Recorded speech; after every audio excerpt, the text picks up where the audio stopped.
Well, hello neighbors, John, your whiskey neighbor. Welcome again to my back porch. It's a nice Saturday afternoon and I'm continuing my look at American whiskey or bourbon. Today I've got an American whiskey that's really easy to recognize. It's Tin Cup. Tell you my thoughts after the break.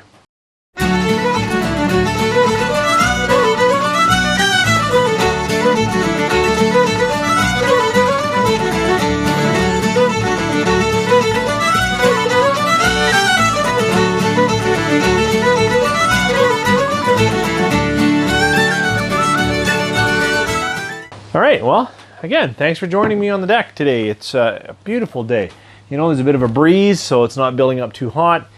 Did a little work inside, did a little work in the yard, and now it's time to take a break in the afternoon and have just a really nice whiskey. I don't know a lot of the history of this. Tin Cup is an American whiskey. It comes from Colorado, bottled at 42% or 84 proof. Love the bottle. You know, anytime a bottle is distinctive, unique, I just like the edges, what's written all over it. I think what a great presentation. I also like the tin cup. As I understand it, this is a kind of a tribute to the miners. Like there's some mining equipment on the top here that used to enjoy their whiskey of a hard day in a tin cup. Right, so that's what they come with. I understand this can be used as a jigger. It's about 50 mils. But, you know, again, awesome that it's part of the packaging. Distinct bottle, good story with the tin cup. So right away, a great presentation. I believe the fellow behind this, Jess Graber, Mr. Graber, I've read a little bit about his work with Shanahan's.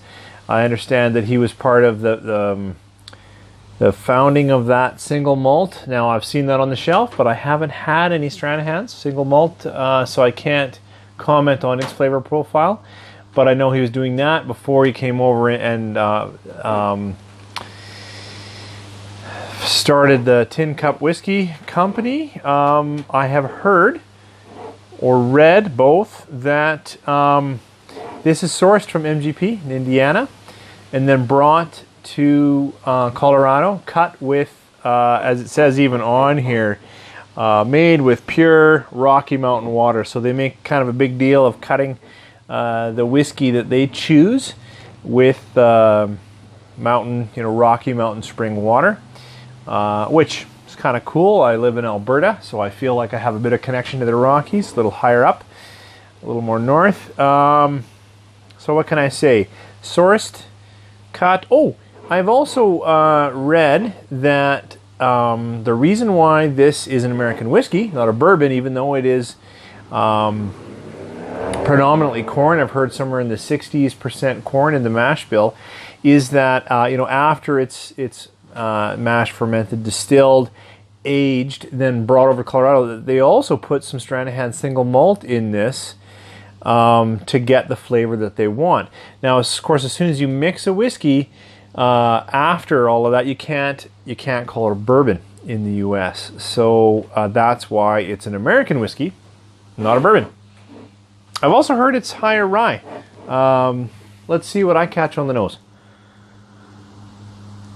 Well, not labeled a bourbon, but I would say kind of a bourbon nose. Fairly sweet. If there's fruit in there, for me, it's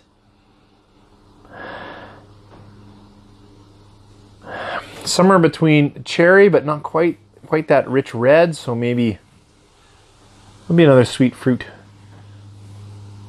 Pear, a ripe pear. Hi. There's some spice in there, so there has to be a decent amount of rye, and that's what I've heard.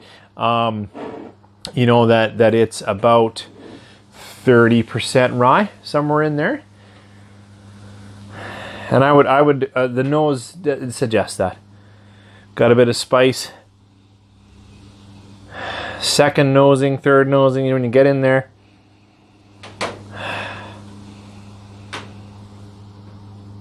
Yeah, you can get a little bit of that cut grass. that you're going to get out of a rye. But first part of that nose to me was sweetness, honey, caramel. You know, bourbon noses. I will also say though, when I first pour a little bit of tin cup, and I'm not deep into this bottle, so it's more than a tasting, less of a review than if I was, you know, mid-bottle.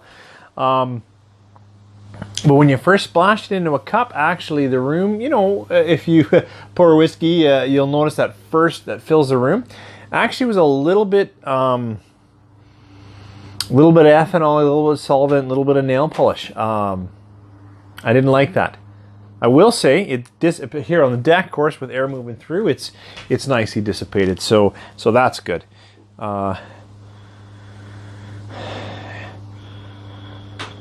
Yeah, and maybe moving towards cherry and away from pear. Hint of orange.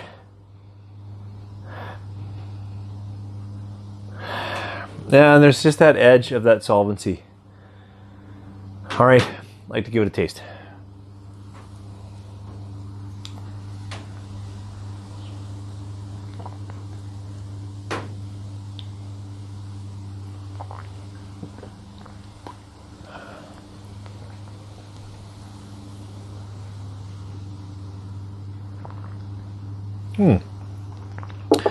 So a few different things going on. At first, especially if I keep it kind of at the front, or if I have a kind of a smaller sip, that sweetness, that caramel really comes out pretty quick. Very quick. I've described my notes, you know, the first couple of times I sipped it through, that caramel was one of the first things.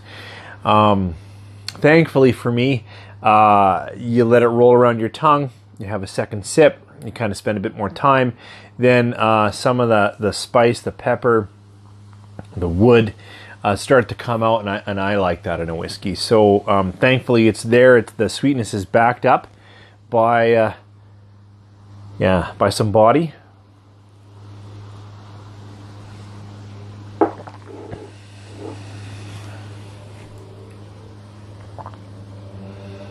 Yeah, almost a bitterness in the spice, which helps cut that. The rye also makes its presence known in the way it finishes. I say it finishes fairly dry, or drying. I read that they age this in a char number 3, so that's midway between the 2 and the 4 that I'm usually hearing about. New American oak.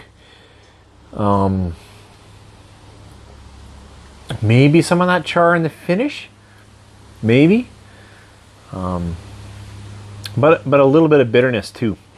Gonna add a little bit of water to this one. The percentage wouldn't need it. A little more. Usually I use a spoon, but I brought that glass out for something that I'm going to share right at the end of this. Well, that wasn't much water, but a little water actually brought out some of the spices. I'm getting a little bit of clove, more cinnamon. Yeah, took this, actually, that's surprising to me. Yeah, took it in that direction.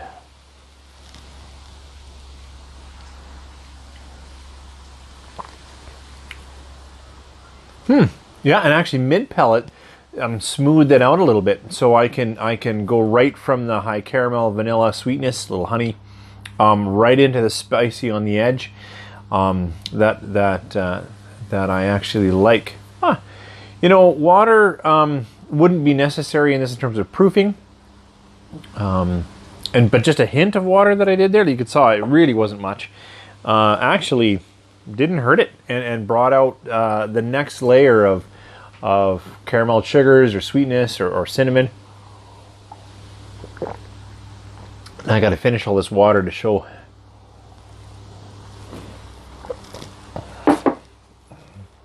All right, so tin cup, great story. You know, tribute to Colorado miners. Love the bottle, the edging. I just think it's great, and the embossing. Really, truly, one of my favorite bottles. Also, love the story with the actual tin cup, that they give you a tin cup. Could be used as a jigger, so that's awesome.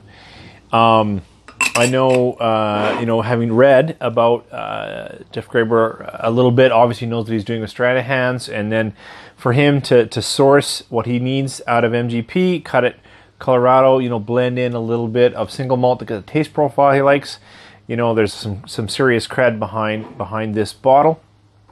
I'm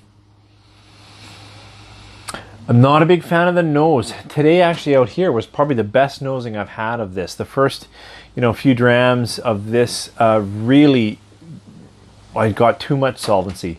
It just was in my face, which is actually why I brought out this glass here. And then today, I don't seem to need it as much. Yeah, it's not that hard today. But what I was going to say is, you know, I always taste all my whiskey, wherever it comes from, in a tulip-shaped glass. And that is just to really bring that nose so that I get it when I'm nosing, I get it even when I'm sipping. You know, it really channels everything that's going on. But I found the early cups, and again, I'm not deep into this, but I really found that it was just a little too solvent. And so yesterday I poured it in this cup, which is actually an old Nutella glass. But I actually really like these glasses for whiskey. They're a little bit smaller because I like to taste different whiskeys through the night. I don't like to fill up a big tumbler or anything like that. And I found that it came alive, only in that it backed off the solvency of the nose. It still kept some of the fruit, some of the spice, and got into the flavors. And the flavor of this whiskey, I like. It's a little bitter. It's not the most complex. I think if they offered this, and I saw on the website that they do, I just haven't seen it up here, in like a 10-year-old version, I think it might be something that I really like, because I think some of the bitterness and some of that solvency is gonna fade off as it breathes in oak just a little longer. Of course, I don't know that. I'm just imagining. I would think this is probably a 4, 5, 6. I have no idea. Year old product.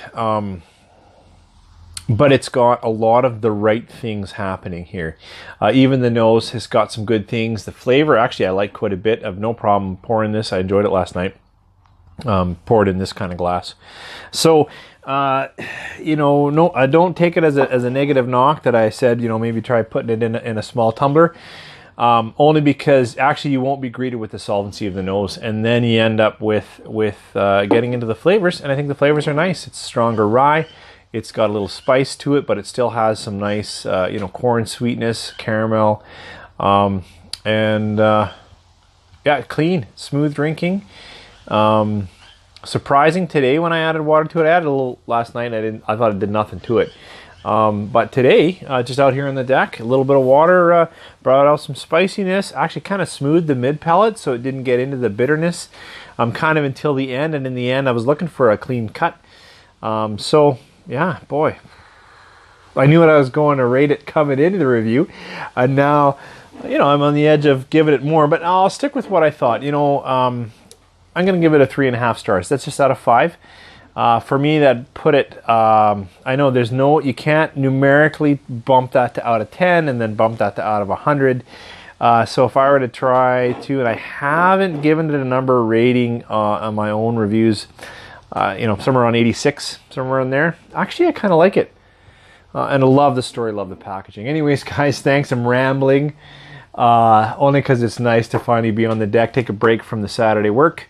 And this is a decent American whiskey with a fantastic story. So you know, 3.5 stars. I picked this up at $30 Canadian, which has got to be what, 20 American or something, which is a great price. I've seen it on the shelves for more, but I've seen it consistently around that $30 to $35 range, and I gladly would buy, drink, enjoy at that kind of price. So let me know what you guys think. If you know anything more about Jess Graber's story, or anything more about what's going on in this whiskey or what's next, give me a shout. Put something down in the comments. Feel free to subscribe. I'd love to keep building the watch base, because I just think it's good conversation. Thanks for joining me. Cheers.